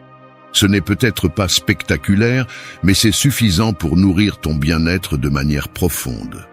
Aujourd'hui, au lieu de chercher la grandeur dans l'extraordinaire, essaie de la trouver dans ce qu'il y a de plus simple. Car lorsque tu commences à apprécier le quotidien, ta vie devient plus riche, plus complète. Et tu réalises que le bien-être réside dans chaque moment, si tu choisis de le voir. Fait numéro 10. Sème l'empathie en toi et chez les autres. T'es-tu déjà demandé combien le monde pourrait changer si nous pratiquions un peu plus d'empathie? Dans notre vie quotidienne, il nous arrive d'oublier de nous mettre à la place de l'autre. Pourtant, l'empathie n'est pas seulement un moyen de se connecter aux autres, c'est aussi un puissant outil pour créer un environnement plus compréhensif et harmonieux. Les stoïciens soulignaient l'importance de comprendre les autres avec compassion. Sénèque disait « Allège le fardeau des autres autant que tu le peux, et ce que tu fais pour eux, tu le fais pour toi-même. » L'empathie n'aide pas seulement ceux qui nous entourent, elle nous transforme aussi nous-mêmes. Lorsque nous prenons le temps de comprendre les sentiments et les perspectives des autres, nous créons une énergie de connexion et de paix qui a un profond impact sur nos relations. Imagine un instant qu'au lieu de réagir à une situation difficile avec colère ou frustration, tu choisis de répondre avec empathie. Pose-toi la question, que traverse cette personne que je ne peux pas voir? En agissant ainsi, non seulement tu apaises le conflit, mais tu plantes aussi une graine de compréhension en toi et chez les autres. Cette graine peut fleurir en compassion et en tolérance, créant un espace où tout le monde se sent écouté et valorisé. L'empathie commence également avec soi-même. Nous sommes souvent durs envers nous-mêmes. Nous nous critiquons sans relâche. Mais pourquoi ne pas commencer à se traiter avec la même empathie que celle que nous offrons aux autres? Demande-toi, suis-je aussi compatissant avec moi-même que je le serais avec un ami dans la même situation? Lorsque tu sèmes l'empathie en toi, tu te permets de grandir et de guérir. Alors, la prochaine fois que tu fais face à un malentendu ou un conflit, essaie de répondre avec empathie. Sème cette graine en toi et chez ceux qui t'entourent. Tu verras comment ton environnement commence à changer peu à peu et comment ton propre bien-être s'épanouit. Fait numéro 11. Développe l'autodiscipline pour maintenir l'équilibre intérieur. T'es-tu déjà rendu compte qu'en l'absence d'autodiscipline, il est facile de perdre de vue ses objectifs? Parfois, nous voulons accomplir tant de choses que, sans nous en rendre compte, nous nous désorganisons ou nous laissons distraire. Mais voici la clé. Développer l'autodiscipline ne t'aide pas seulement à atteindre tes objectifs. C'est également essentiel pour maintenir cet équilibre intérieur si nécessaire au quotidien. Les stoïciens accordaient une grande importance à l'autodiscipline, car ils savaient que, lorsqu'on contrôle soi-même, on contrôle aussi ses émotions et ses réactions. Épictète disait « Personne n'est libre s'il n'est pas maître de lui-même ». Et c'est vrai. La véritable liberté vient lorsque nous sommes capables de nous guider, de rester concentrés sur ce qui est important, sans nous laisser emporter par des impulsions passagères. Imagine que tu as un objectif, qu'il soit personnel ou professionnel, et que chaque fois qu'une distraction ou une tentation se présente, tu t'éloignes de ton chemin. Ce manque de discipline te frustre, te fait sentir que tu n'avances pas. Mais lorsque tu décides d'être discipliné, de rester ferme dans tes habitudes et tes décisions, tu sens une force intérieure qui te pousse en avant. L'autodiscipline ne consiste pas seulement à remplir ses obligations. Elle construit aussi un équilibre interne qui te procure paix et confiance en toi. Il ne s'agit pas d'être dur ou inflexible avec toi-même, mais de maintenir un engagement envers ce que tu veux vraiment. Demande-toi, quel petit geste puis-je adopter aujourd'hui pour développer mon autodiscipline? Cela pourrait être aussi simple que de consacrer quelques minutes par jour à un objectif personnel ou d'éviter des distractions qui n'apportent rien. Avec le temps, ces petits actes de discipline t'aideront à maintenir cet équilibre que nous recherchons tous. Alors, la prochaine fois que tu te sentiras dévié de ce qui est réellement important, souviens-toi que l'autodiscipline est la base de l'équilibre intérieur. Chaque petit pas vers plus de discipline te rapprochera de vivre en harmonie avec toi-même. Fait numéro 12. Cultive le détachement matériel pour libérer ton âme. T'es-tu déjà senti submergé par le désir d'avoir toujours plus ? Nous vivons dans un monde qui nous dit constamment que nous serons plus heureux avec la dernière nouveauté, avec ce que nous ne possédons pas encore. Mais que dirais-tu si je te disais que le véritable bien-être ne réside pas dans ce que tu possèdes, mais dans ce que tu es ? Apprendre à te détacher des biens matériels peut être la clé pour trouver une liberté plus profonde. Les stoïciens nous rappelaient que les possessions matérielles sont éphémères et que nous ne devrions pas nous définir par ce que nous possédons. Sénèque disait « Est esclave celui qui ne peut vivre sans ce qu'il possède ». Lorsque nous dépendons des biens matériels pour nous sentir complets, nous nous attachons à quelque chose qui ne sera jamais suffisant. Il y aura toujours quelque chose de nouveau, de plus grand, de plus impressionnant, pour nous donner l'illusion qu'il nous manque encore quelque chose. Le détachement, en revanche, c'est trouver la satisfaction et la paix dans ce que nous sommes déjà, sans dépendre du monde extérieur. Imagine à quel point la vie serait plus légère sans cette pression constante de toujours vouloir plus. Pense à la liberté de ne pas te sentir attaché à des objets, de ne pas mesurer ta valeur en fonction de ce que tu possèdes, mais plutôt en fonction de ce que tu es. Pose-toi cette question. Combien de fois ai-je pensé qu'un objet me rendrait plus heureux pour finalement réaliser que ce bonheur était temporaire ? En cultivant le détachement matériel, tu libères ton âme. Tu te rends compte que la vraie richesse ne réside pas dans ce que tu possèdes, mais dans ce que tu ressens, dans les liens que tu tisses avec les autres. Le détachement ne signifie pas renoncer à tout, mais changer la relation que tu entretiens avec ce que tu possèdes. Au lieu de laisser les choses te posséder, tu choisis comment interagir avec elles. Cela signifie être reconnaissant pour ce que tu as, mais ne pas laisser cela définir qui tu es. La prochaine fois que tu seras tenté de chercher le bonheur dans un bien matériel, arrête-toi un instant et demande-toi, est-ce que cela va réellement remplir ma vie ? En cultivant le détachement, tu découvriras que tu possèdes déjà tout ce dont tu as besoin pour être libre. Fait 13. Apprends à accepter ce que tu ne peux pas changer. T'es-tu déjà senti piégé en luttant contre une situation que tu ne pouvais tout simplement pas changer ? Cela nous arrive à tous. Parfois, nous investissons tellement d'énergie à essayer de modifier des choses qui échappent à notre contrôle. Les décisions des autres, des circonstances indépendantes de nous, ou même des erreurs du passé. C'est dans ces moments-là que nous avons le plus besoin de nous rappeler une des leçons les plus puissantes que nous puissions apprendre, l'acceptation. Les stoïciens ont beaucoup parlé de cela. Épictète nous l'a expliqué simplement. Il y a des choses qui dépendent de nous et d'autres qui n'en dépendent pas. Et là réside la clé. Souvent, nous nous retrouvons bloqués parce que nous essayons de contrôler l'incontrôlable. Cependant, lorsque nous parvenons à accepter ce que nous ne pouvons pas changer, nous ressentons un profond soulagement et une libération immense. Il ne s'agit pas de se résigner, mais de comprendre que lutter contre l'inévitable ne fait que générer davantage de souffrance. Pense à une situation récente qui t'a frustré. Peut-être s'agit-il d'un conflit avec quelqu'un qui ne change tout simplement pas ou d'un événement imprévu qui a bouleversé tes plans. Pose-toi la question, puis-je vraiment changer cela ou est-ce quelque chose que je dois apprendre à accepter ? Cette question peut faire toute la différence.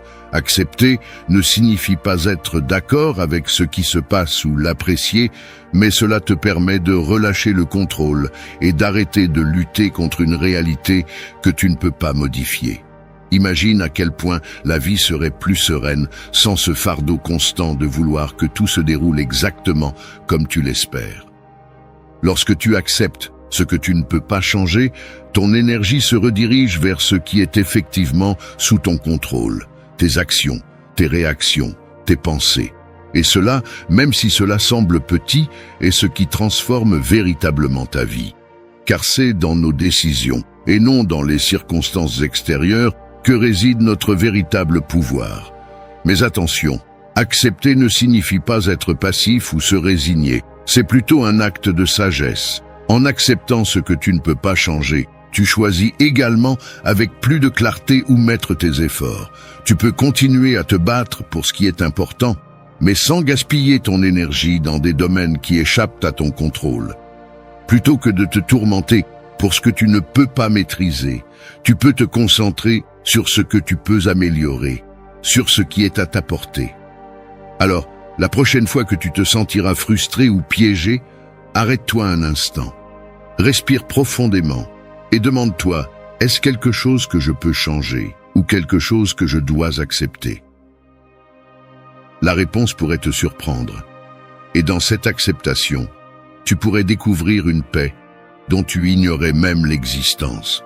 Parce qu'au final, accepter ce que nous ne pouvons pas changer nous libère d'une bataille constante contre la réalité et nous permet de vivre avec plus de tranquillité et d'équilibre. Merci d'être resté jusqu'à la fin de la vidéo. Si vous avez tout vu, commentez « Je suis stoïcien » comme notre signe secret, indiquant que vous êtes un véritable apprenant du stoïcisme. N'oubliez pas de vous abonner et de liker la vidéo si elle vous a plu. Rendez-vous dans la prochaine vidéo et rappelez-vous, continuez à cultiver votre esprit stoïque.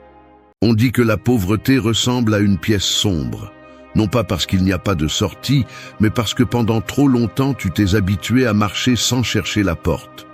Tu t'es adapté à trébucher, à heurter les mêmes meubles, à vivre avec l'idée que c'est la vie. Mais la vérité est autre. Cette obscurité n'est pas un destin, c'est une habitude. Et la porte a toujours été là, elle exige simplement un prix, renoncer à ce qui te rend aveugle. Cette vidéo ne vient pas adoucir la réalité ni peindre la pauvreté comme une simple série de malchance. Non, sortir de la pauvreté est un acte brutal d'honnêteté, de discipline et de sacrifice. C'est un processus inconfortable, rugueux et profondément personnel. Cela implique de lâcher les plaisirs qui te stagnent, de rompre les routines qui te consument, de laisser de côté les excuses qui t'anesthésient et de te confronter au miroir sans mensonge. C'est pourquoi ce chemin est basé sur des sacrifices, 40 sacrifices qui coupent, qui pèsent, qui transforment. 40 décisions qui te forcent à arrêter d'être la personne qui recule toujours pour devenir quelqu'un qui avance, même quand ça fait mal. Les stoïciens l'ont compris il y a des siècles. Celui qui conquiert son esprit, conquiert son destin. Et tu es sur le point de le faire. Reste jusqu'à la fin. Non pas parce que cette vidéo est confortable, mais parce qu'elle te montrera ce que beaucoup préfèrent ignorer. Que la pauvreté se brise de l'intérieur, que la discipline est plus forte que la chance et que ta vie peut changer, mais seulement si tu changes d'abord. Ici commence la porte. C'est à toi de décider si tu l'ouvres. 1. Lâche ce qui ne te pousse pas. On dit que vivre avec des habitudes qui ne te poussent pas, c'est comme porter un sac à dos plein de pierres que tu as toi-même placées. Ce ne sont pas des pierres imposées par la vie ou par la malchance. Ce sont des décisions que tu as choisies sans t'en rendre compte. Chaque pierre est un comportement qui n'ajoute rien, une routine qui te freine, une pensée qui te stagne. Et le plus dur à accepter, c'est que la plupart des gens apprennent à vivre avec ce poids comme s'il faisait naturellement partie du corps, alors qu'en réalité, c'est la raison pour laquelle ils n'avancent pas. Sortir de la pauvreté commence par quelque chose que beaucoup sous-estiment. Apprendre à lâcher prise. Lâcher les routines qui ne te permettent pas de grandir, lâcher les relations qui te drainent, lâcher les habitudes qui t'anesthésient, lâcher les mentalités qui te sabotent. Cela semble simple, mais c'est le sacrifice le plus difficile, car il exige une honnêteté brutale envers toi-même. Il faut que tu regardes ce que tu fais chaque jour et que tu admettes qu'une partie de ta vie n'est pas construite pour avancer, mais pour te maintenir immobile. Et si tu veux vraiment prospérer, tu dois arrêter de justifier ce qui te fait reculer. Une personne qui veut sortir de la pauvreté ne peut pas porter de fardeaux émotionnels, mentaux ou comportementaux. Elle ne peut pas continuer à justifier son impulsivité, son désordre, sa procrastination, sa dépendance au plaisir immédiat ou sa peur de déranger. Tout cela est du poids mort. Tout cela est une vie qui tourne en rond. Lâcher ce qui ne te pousse pas signifie prendre des décisions inconfortables qui nécessitent du caractère, car personne ne prospère en restant accroché à ce qui le stagne. Et c'est là que réside la dureté du processus. Il ne s'agit pas de faire plus, mais d'arrêter de faire ce qui te coule. Les stoïciens l'ont compris avec une précision absolue. Ils disaient que la liberté ne commence pas lorsque tu acquiers plus de choses, mais lorsque tu te détaches de ce qui te contrôle. Et si tu observes ta vie avec honnêteté, tu remarqueras que souvent, ce qui te contrôle n'est pas quelque chose qui te manque, mais quelque chose que tu continues à permettre. Une distraction quotidienne qui te vole des heures, une relation qui te draine de l'énergie, une habitude nocturne qui sabote tes matins, une attitude de victime qui te maintient dans une position de demande, pas de construction. Lâcher prise est difficile, car cela implique de renoncer au faux réconfort de la commodité, mais c'est là que commence le véritable progrès. Quand tu lâches ce qui ne te pousse pas, tu commences à récupérer de l'énergie mentale, de la clarté et du temps. Et ces trois choses ensemble sont la base de tout progrès. L'énergie que tu ne dépenses pas en choses inutiles se transforme en force pour les choses importantes. La clarté que tu obtiens en te débarrassant du bruit te permet de voir des chemins qui semblaient impossibles auparavant. Le temps que tu récupères cesse d'être un luxe et devient l'outil le plus puissant pour reconstruire ta vie.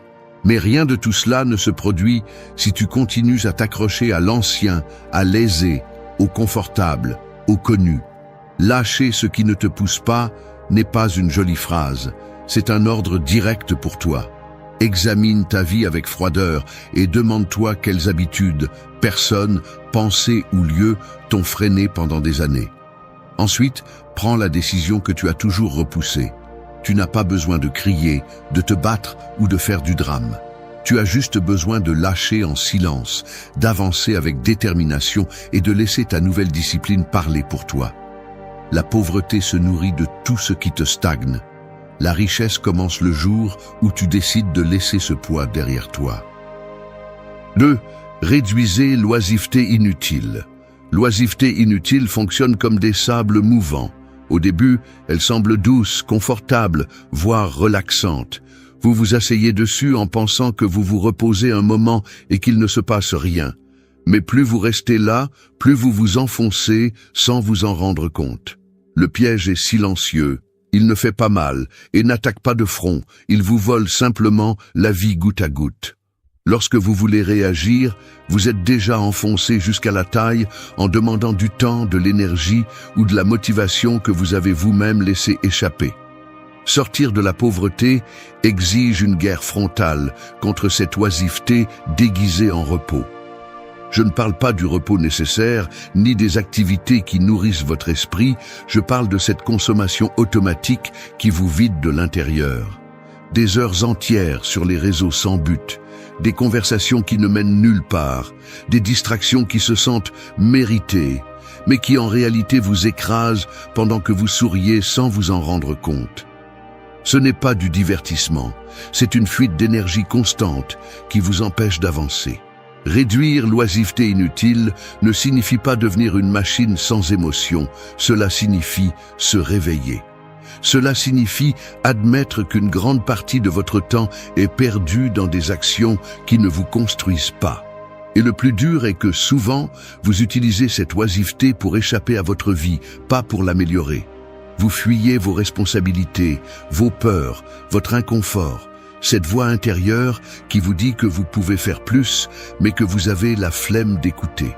L'oisiveté inutile est un refuge confortable qui devient une prison. Les stoïciens en ont parlé très clairement. Ils disaient que le temps est la possession la plus précieuse que vous avez, car une fois qu'il est parti, il ne revient pas. Vous pouvez perdre de l'argent et le récupérer. Vous pouvez perdre des opportunités et en créer de nouvelles, mais le temps s'évapore et il n'y a ni philosophie ni miracle qui puisse vous le rendre. C'est pourquoi ils insistaient sur le fait de vivre avec intention. Essayez de changer votre vie tout en gaspillant votre temps sur ce qui vous éteint est comme vouloir traverser une rivière en portant des sacs de sable mouillés. La charge vous enfonce, et vous ne vous rendez même pas compte que c'est vous qui l'avez rempli. Lorsque vous réduisez l'oisiveté inutile, quelque chose de puissant se produit.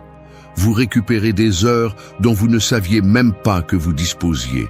Vous commencez à sentir que votre journée a de l'espace, que vous pouvez avancer sans cette sensation de vivre en courant.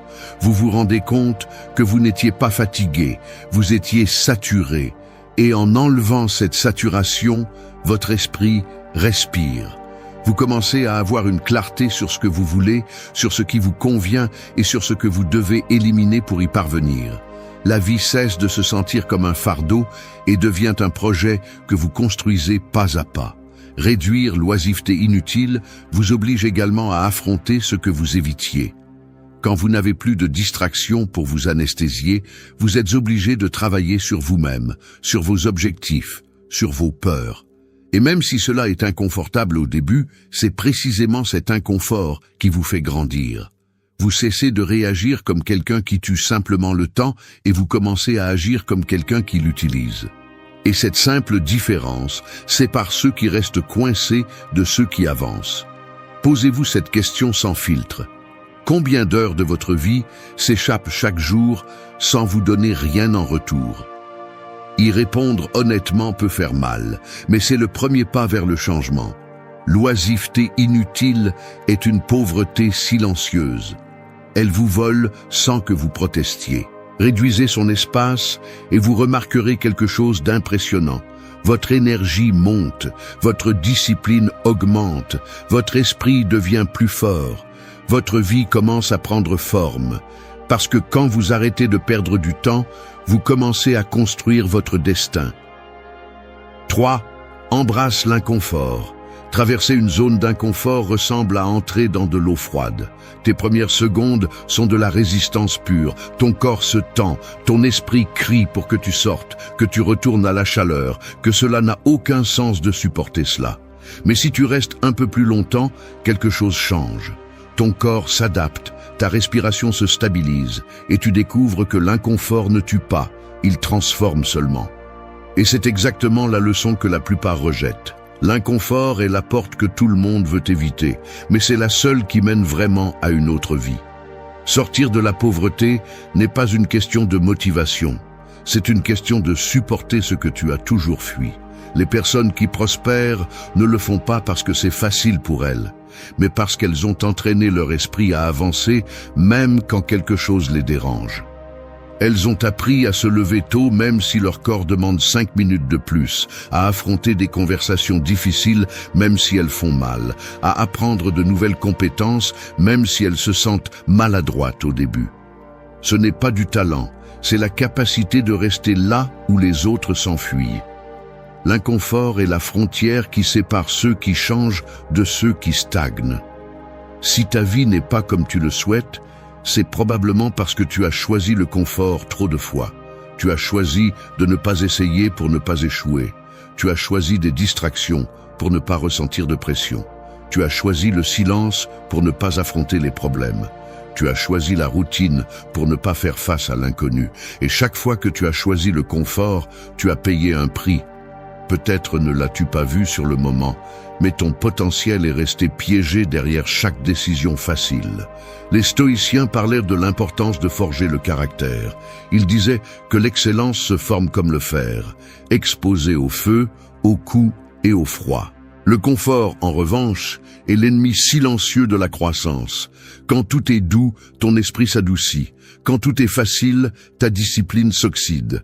Quand tout est assuré, ton esprit s'endort. En revanche, l'inconfort te réveille. Il te force à être présent. Il te rend conscient de tes faiblesses. Il te pousse à dépasser des limites que tu n'aurais jamais touchées volontairement. Accepter l'inconfort ne signifie pas chercher une souffrance inutile. Cela signifie arrêter de fuir ce qui te renforce. Cela signifie décider de grandir même quand cela semble lourd. Cela signifie te plonger dans des situations qui exigent plus de toi. Par exemple, apprendre à économiser quand ton esprit te demande de dépenser pour te sentir soulagé. Changer ton alimentation quand la restauration rapide t'offre un plaisir immédiat. Étudier après le travail quand ton corps supplie pour du repos. éviter les amitiés qui te tirent vers le bas, même si la solitude te fait peur. Ce sont de petites batailles qui, ajoutées, construisent un caractère capable de soutenir une vie meilleure. Quand tu embrasses l'inconfort, quelque chose en toi se réveille. Ton esprit cesse de négocier avec toi. Ton corps cesse de te gouverner. Ta volonté se renforce. Tu découvres que beaucoup des limites que tu croyais réelles n'étaient que de la résistance mentale. Tu marches avec plus de détermination. Tu prends des décisions que tu évitais auparavant. Tu deviens quelqu'un qui agit même quand il n'en a pas envie. Et à ce moment-là, le changement le plus puissant se produit. Tu te rends compte que l'inconfort ne te retient pas.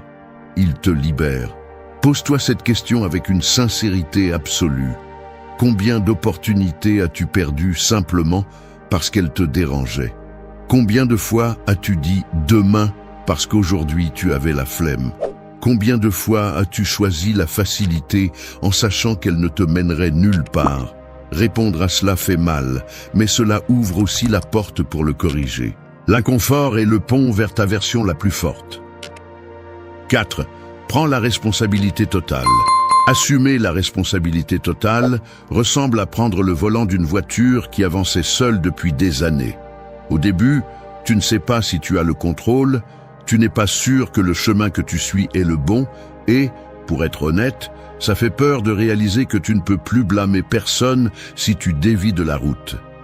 Mais quand tes mains se referment sur ce volant pour la première fois, tu ressens quelque chose que tu n'as pas ressenti depuis longtemps, le pouvoir, le vrai pouvoir, pas une illusion, le pouvoir de diriger, de corriger, d'accélérer et de transformer le cours de ta vie sans demander la permission à personne. Sortir de la pauvreté exige exactement cela, une responsabilité totale, pas partielle, pas conditionnée, pas partagée, totale.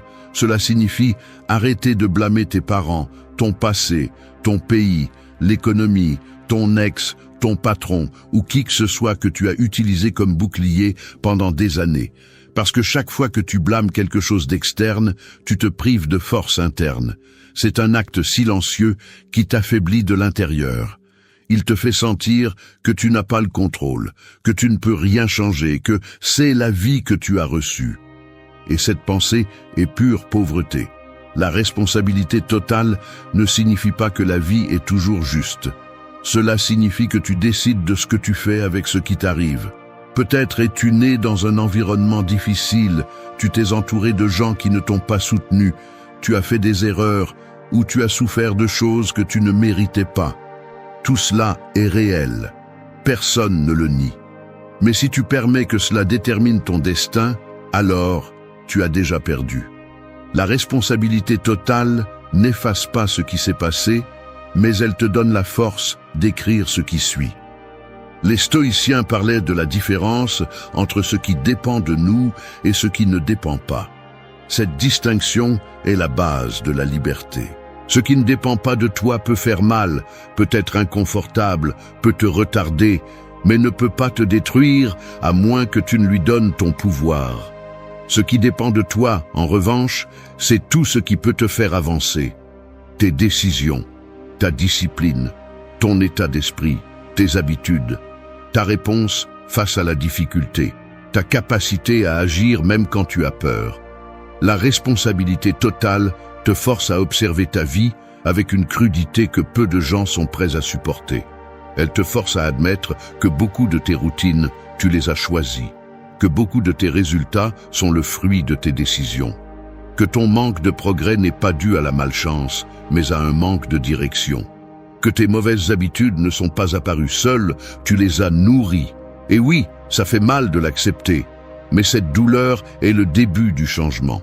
Le déni te stagne, la responsabilité te libère. Quand tu assumes la responsabilité totale, quelque chose change dans ton regard. Tu n'attends plus que quelqu'un vienne te sauver, tu commences à te sauver toi-même. Tu ne demandes plus d'opportunités, tu les crées. Tu ne dépends plus de la motivation externe, tu développes la discipline interne. Tu ne cherches plus de coupables, tu cherches des solutions. La vie cesse de se sentir comme une tempête qui te pousse d'un côté à l'autre et commence à se sentir comme un bateau que tu diriges, même si la mer est agitée.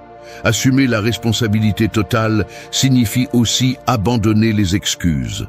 Toutes, même celles qui semblent valides, même celles qui t'ont accompagné pendant des années. Une excuse peut sembler logique, mais elle te laisse toujours au même endroit. La responsabilité, en revanche, te force à bouger, elle te force à agir, elle te force à t'améliorer. Et c'est pourquoi elle transforme ta vie. Aucun changement profond ne se produit tant que tu continues à justifier ce qui te détruit ou à blâmer ce que tu ne peux pas contrôler. Pose-toi cette question sans filtre. Si ta vie était aujourd'hui le résultat direct de tes décisions, sans facteurs externes, en serais-tu fier? 5. Ordonne et maîtrise ton esprit. Avoir un esprit désordonné ressemble à essayer de construire une maison sur un terrain rempli de décombres. Peu importe combien tu t'efforces de poser de nouvelles briques ou de concevoir des plans parfaits, rien ne tient. Tout vacille, tout s'effondre. Le problème n'est pas la construction, c'est le sol. C'est la réalité de beaucoup de gens. Ils veulent avancer, ils veulent grandir, ils veulent prospérer. Mais leur esprit est plein de bruit, d'inquiétudes inutiles, de pensées répétitives, d'impulsions incontrôlées et d'une voix intérieure qui sabote chaque tentative d'amélioration. Sortir de la pauvreté exige un esprit ordonné. Pas parfait, ordonné. Un esprit qui peut écouter, analyser et décider sans être pris en otage par le chaos interne. Un esprit capable de voir des opportunités là où il ne voyait auparavant que des problèmes. Un esprit prêt à se concentrer sans se laisser distraire par les déchets émotionnels ou mentaux. Parce que même si cela semble dur, personne ne prospère tant que son esprit est en guerre avec lui-même. Maîtriser ton esprit ne signifie pas éteindre tes émotions ni devenir quelqu'un de froid. Cela signifie cesser d'être l'esclave de tes impulsions.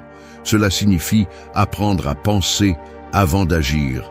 Cela signifie cesser de réagir par habitude et commencer à répondre avec conscience. C'est un entraînement silencieux que peu de gens font, mais qui change tout. Ta vie est un reflet direct de ta façon de penser, et si ton esprit est un désordre, ta vie le sera aussi. Les stoïciens comprenaient que l'esprit est le champ de bataille le plus important. Ils disaient que tu ne peux pas contrôler le monde, mais tu peux contrôler ton interprétation du monde. Et cette interprétation définit ton destin. Si ton esprit est dominé par des pensées négatives, des peurs irrationnelles, des croyances limitantes ou des dialogues internes destructeurs, chaque décision que tu prends sera contaminée. Et même si tu travailles dur, tu avanceras lentement parce que ton principal ennemi ne sera pas à l'extérieur. Il sera à l'intérieur de toi. Ordonner l'esprit commence par quelque chose de simple mais de puissant. L'observer. Observer ce que tu penses sans laisser ces pensées te dominer. Voir quelles idées tu répètes quotidiennement. Remarquer quelles phrases internes te tirent vers le bas. Identifier quelles peurs tu as traînées pendant des années et que tu n'as jamais remises en question. Le désordre mental naît de l'absence de conscience, mais une fois que tu vois le chaos, tu peux le nettoyer. Ensuite, vient la maîtrise. La maîtrise implique de remplacer les pensées faibles par des pensées fortes. Elle implique de remettre en question chaque excuse qui apparaît dans ton esprit. Elle implique de démonter des croyances comme « je ne peux pas »,« ce n'est pas pour moi »,« je ne suis pas fait pour ça »,« c'est comme ça que je suis ».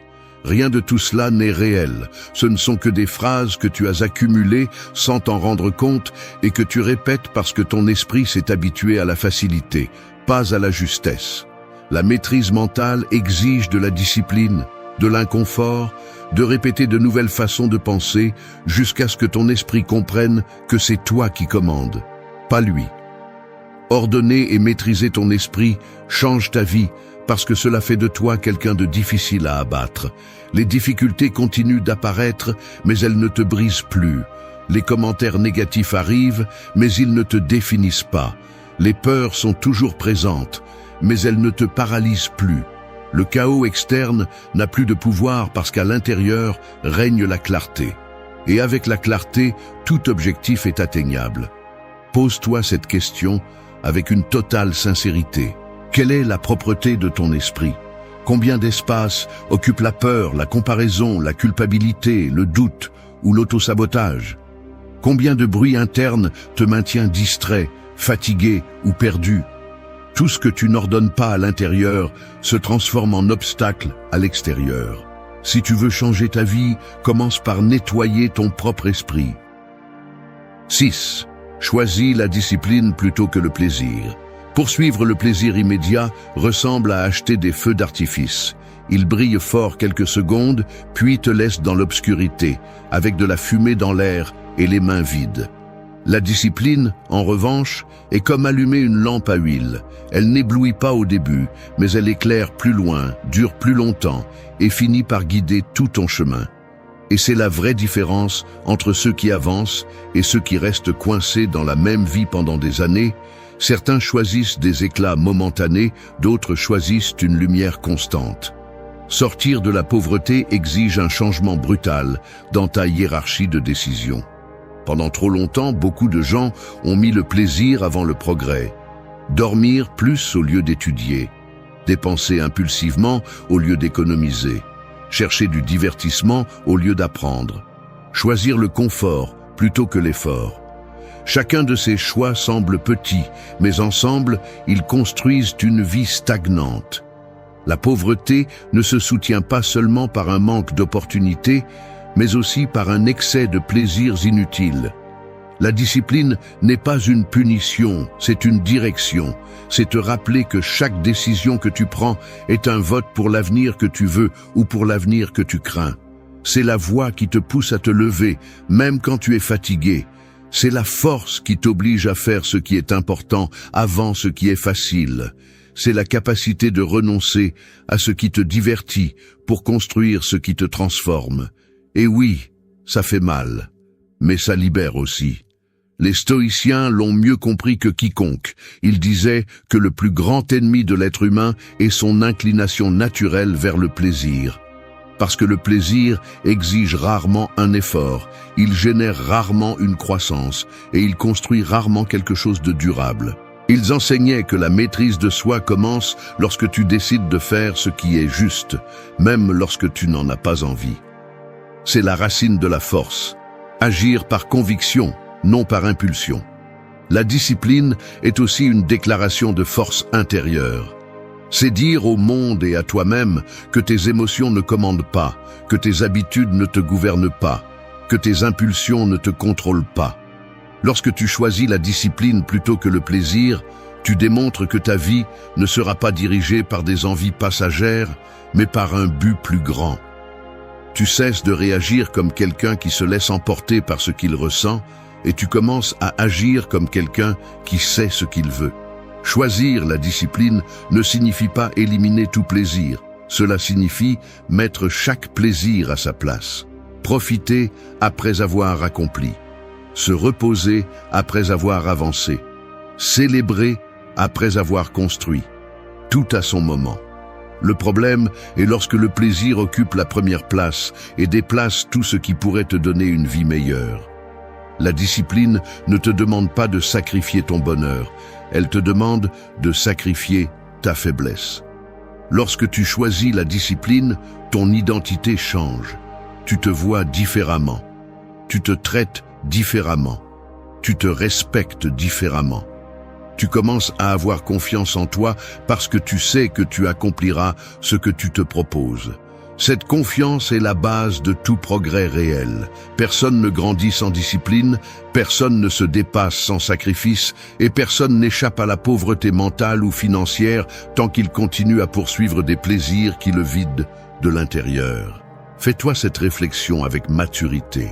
Combien de fois as-tu choisi ce qui te faisait te sentir bien sur le moment au détriment de ce qui te rendrait fier plus tard? Combien d'opportunités as-tu perdues en cherchant le confort plutôt que la constance? Combien de buts as-tu laissé mourir parce qu'un petit plaisir t'a dévié du chemin? C'est le prix de l'impulsion. C'est le coût invisible du manque de discipline. 7. Éloigne-toi des mauvaises influences. Avoir de mauvaises influences à proximité ressemble à marcher avec des chaussures pleines de boue. Tu peux essayer d'avancer, tu peux faire plus d'efforts que tout le monde, tu peux avoir les meilleures intentions, mais chaque pas pèse le double. Peu importe combien tu veux changer, si les gens qui t'entourent te tirent en arrière, tu finiras au même point. Et le plus dangereux, c'est que parfois, tu ne remarques même pas la boue. Tu t'es habitué au poids, tu t'es habitué à la saleté, tu t'es habitué au recul silencieux que certaines personnes provoquent. Sortir de la pauvreté exige un changement radical dans ton environnement. Je ne parle pas de changer de quartier ou de pays, je parle de changer de compagnie mentale, émotionnelle et spirituelle. Les mauvaises influences ne sont pas seulement des personnes qui te traitent mal, elles peuvent aussi être des personnes confortables, des personnes sans ambition, des personnes qui se plaignent de tout, des personnes qui justifient leur manque de discipline, des personnes qui vivent dans la plainte et qui veulent que tu vives là avec elles. Ce sont des compagnies qui ne te stimulent pas, ne te défient pas, ne te poussent pas. Elles t'endorment. Les stoïciens l'ont dit sans détour. L'âme est façonnée par la compagnie qu'elle garde. Si tu t'entoures de médiocrité, tu commences à penser comme un médiocre. Si tu t'entoures de conformistes, tu deviens conformiste. Si tu t'entoures de personnes qui blâment tout le monde, sauf elles-mêmes, tu apprends à faire de même. Et quand tu normalises cela, ta croissance meurt avant de commencer. Les gens qui sont proches de toi influencent ta discipline, tes décisions, tes objectifs et la façon dont tu gères tes défaites. Ton environnement te construit ou te détruit. T'éloigner des mauvaises influences n'est pas de l'arrogance, c'est de la survie. Parce que pendant que tu essayes d'avancer, ils essaient de rester les mêmes. Et quand une personne qui ne veut pas s'améliorer voit que tu t'améliores, elle commence à t'attaquer, à se moquer, à minimiser ce que tu fais ou à te dire que ça ne vaut pas la peine de faire tant d'efforts. Ils ne le font pas parce qu'ils ont raison. Ils le font parce que ton progrès leur rappelle leur stagnation. Tu changes et ils ont l'impression de reculer. C'est pourquoi ils deviennent une résistance. Éloigne-toi. Cela semble dur, mais c'est nécessaire. S'éloigner n'est pas haïr, ce n'est pas se battre, ce n'est pas leur souhaiter du mal. C'est simplement choisir ta paix au-dessus du bruit. C'est prioriser ta croissance au-dessus de leurs opinions. C'est décider que ta vie est plus importante que leur inconfort. Les mauvaises influences ne viennent pas toujours avec de mauvaises intentions, mais elles viennent avec de mauvaises conséquences. C'est la vérité que beaucoup ne veulent pas voir. Quand tu t'éloignes, quelque chose de puissant se produit. Ton esprit respire, ton énergie est libérée. Tes décisions deviennent plus claires. Tu découvres que beaucoup de tes insécurités ne venaient pas de toi, elles venaient de ceux qui t'entouraient. Tu te rends compte que l'énergie négative est contagieuse, mais la discipline l'est aussi. Et quand tu libères de l'espace, de nouvelles personnes apparaissent. Des personnes concentrées, disciplinées, responsables. Des personnes qui t'inspirent au lieu de t'épuiser. Des personnes qui te poussent au lieu de te freiner. Des personnes qui ne t'envient pas, elles te respectent. Pose-toi ces questions en toute honnêteté. Qui te vide ? Qui te retarde? Qui te met des petites idées dans la tête? Qui se moque quand tu dis que tu veux t'améliorer? Qui te pousse à dépenser, à perdre du temps ou à prendre des décisions qui ne te bénéficient pas? Si une personne apparaît dans plus d'une de ces réponses, cette personne n'est pas seulement une mauvaise influence, c'est une encre qui te coule alors que tu essaies de flotter. 8. Utilise ton argent avec intention. Dépenser sans intention ressemble à remplir un seau avec des trous. Tu peux travailler 2 fois plus, t'efforcer 3 fois plus et transporter de l'eau encore et encore, mais elle finit toujours par s'échapper. Peu importe combien tu gagnes, si tu ne sais pas retenir, diriger et multiplier ce qui entre. L'argent ne part pas tout seul, il s'échappe par des décisions automatiques, par des impulsions qui semblent petites et par des habitudes qui passent inaperçues. Et si tu n'as pas le contrôle sur ces trous, tu ne verras jamais ton seau plein, peu importe combien tu essaies. Sortir de la pauvreté exige une relation mature avec l'argent. Une relation consciente, structurée et surtout intentionnelle. L'argent n'est ni bon ni mauvais, c'est un outil. Le problème est que beaucoup de personnes l'utilisent comme un analgésique émotionnel. Ils dépensent pour se sentir bien, pour se distraire, pour s'intégrer, pour soulager les tensions, pour échapper à leur réalité. Chaque achat impulsif est un pansement qui couvre un vide qui ne se résout pas ainsi. Et le pire, c'est que cette dynamique se normalise jusqu'à devenir une routine. Utiliser l'argent avec intention signifie que chaque pièce a un but. Cela signifie que tu décides où il va avant qu'il n'arrive. Cela signifie que tu n'achètes pas parce que tu peux, tu achètes parce que cela te convient.